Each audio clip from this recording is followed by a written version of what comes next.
Hello guys, welcome to my another video. To সকলোৱে মোৰ অন্য এটা ভিডিঅ'লৈ আপোনালোকক স্বাগতম জনাইছোঁ। তো সকলোৱে মোৰ অন্য এটা ভিডিঅ' চাই যাওক কেনেকৈ মোৰ কুকুৰা পোৱালিখিনি মোৰ ঠাণ্ডা দিনত মই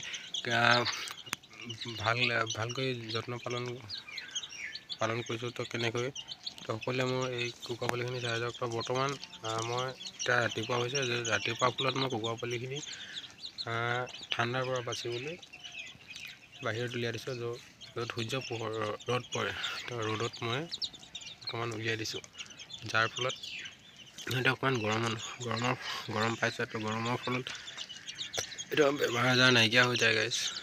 তো আৰু এতিয়া বাহিৰত উলিয়াই দিলে সিহঁতি খাই থাকিব পাৰে আৰু নিজে মানে খুচৰি খাই থাকে এটি।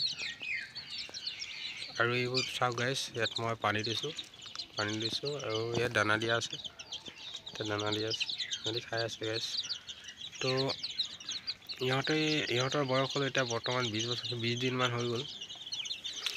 20 দিনত বৰ বেছি ডাঙৰ নাই হোৱা, ইমান মই বেছিকৈ মানে গাইছ ঘৰৰ যেনে চাউল তেনেকুৱাবোৰ ব্যৱহাৰ কৰি খুৱাই আছোঁ, সেইকাৰণে সিহঁতি ইমান ডাঙৰ নাই হোৱা।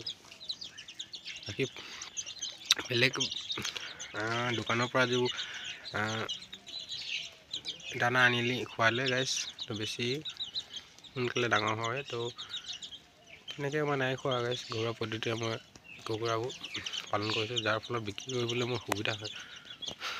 তো গাইছ ইমানেই মোৰ অন্য এটা ভিডিঅ'ত আপোনালোকক আকৌ পুনৰ লগ পাম। আজিলৈ সমাপ্ত গাইছ। জয় অসম।